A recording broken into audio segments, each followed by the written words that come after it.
तो लीजिए जी, तय हो चुका है झारखंड में किसकी सरकार बनने जा रही है। झारखंड में पहले चरण के वोटिंग के साथ ही लगता है कि जैसे तय हो चुका है कि वहां पर सरकार किसकी बनने वाली है।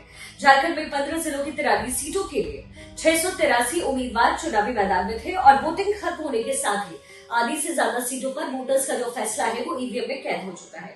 43 सीटों में से सबसे ज्यादा 14 सीटें कोल्हान क्षेत्र की है, 13 सीटें दक्षिणी छोटा नागपुर, 9 सीटें पलामू और 7 सीटें उत्तरी छोटा नागपुर क्षेत्र की बताई जा रही हैं।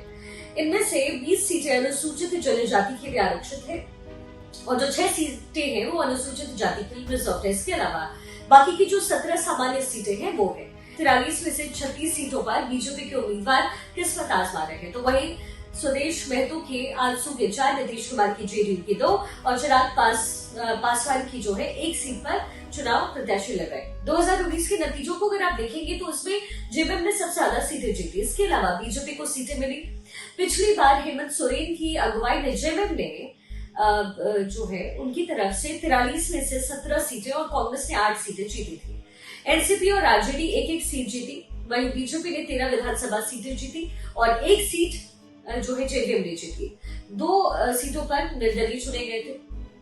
अब इस तरीके से महागठबंधन ने 27 सीटों पर जीत करके बीजेपी को बेदखल किया, लेकिन सियासी हालात बदल गए। बीजेपी ने आजसू से लेकर के जेडीयू और चिराग पासवान की एलजेपी से गठबंधन कर लिया है।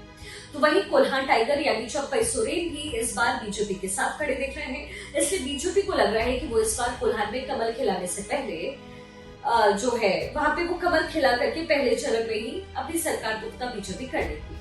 पिछली बार आजसू ने उससे गठबंधन न होने से और इसके साथ ही सिंहभूम में जो बगावत हुई उससे बीजेपी को नुकसान पहुंचाया और इस बार कोल्हान के टाइगर बीजेपी के साथ है और बाकी सरयू राय भी जेडीयू के टिकट पर एनडीए के उम्मीदवार है। सरयू राय ने पिछली बार पूर्वी जमशेदपुर की सीट पर निर्दलीय जीत हासिल की और रघुवर दास को हराया था। सरयू राय बीजेपी के टिकट पर पश्चिमी जमशेदपुर से जीतते रहे, लेकिन पिछली बार उन्हें टिकट नहीं दिया गया तो उन्होंने बगावत की और रघुवर दास को पूर्वी जमशेदपुर की सीट पर न सिर्फ चुनौती दी बल्कि पटखनी भी दी।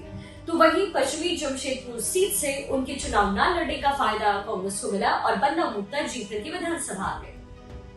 लेकिन इस बार सरयू एनडीए के साथ है तो बीजेपी को ये लग रहा है कि वो कोल्हान में सुपड़ा साफ जरूर कर देगी। पूर्व मुख्यमंत्री चंपई सोरेन सरायकेला सीट से चुनाव लड़े, लेकिन इस बार उन्होंने जेएमएम के बजाय बीजेपी की टिकट पर किस्मत आजमाया है। तो अब इसके साथ ही उत्तरी छोटा नागपुर प्रमंडल के 6 जिले बीजेपी का गढ़ कहे जाते हैं। मिला जुला करके अगर कहा जाए तो पिछली बार कोल्हान गवा करके बीजेपी सत्ता से बेदखल हुई और इसलिए बीजेपी को उम्मीद है कि इस बार कोल्हान उनके लिए सत्ता की सीढ़ी बनेगा और हेमंत सोरेन को यहाँ अग्नि परीक्षा से गुजरना भी पड़ेगा। इतना ही नहीं, बीजेपी के लिए इस बार अच्छी खबर जो है छोटा नागपुर से मिलने की उम्मीद है। छोटा नागपुर में 25 विधानसभा सीटें हैं। 2019 और 24 के चुनाव में यहाँ सभी 4 सीटों पर भाजपा आजसू की जीत हुई। 2019 के विधानसभा चुनाव में इस प्रमंडल की 19 विधानसभा सीटों में से 8 पर भाजपा ने जीत दर्ज की, जबकि उसके सहयोगी आजसू को 1 सीट मिली। बाबूलाल मरांडी की जेबीएम को 1 सीट उस समय मिली थी। हालांकि पिछले चुनाव में यहाँ पर मुकाबला लगभग बराबरी का हुआ, लेकिन यहाँ पर जेबीएम के बीजेपी के विलय और आजसू के साथ आने के बाद बीजेपी को यहाँ पर भी बढ़त की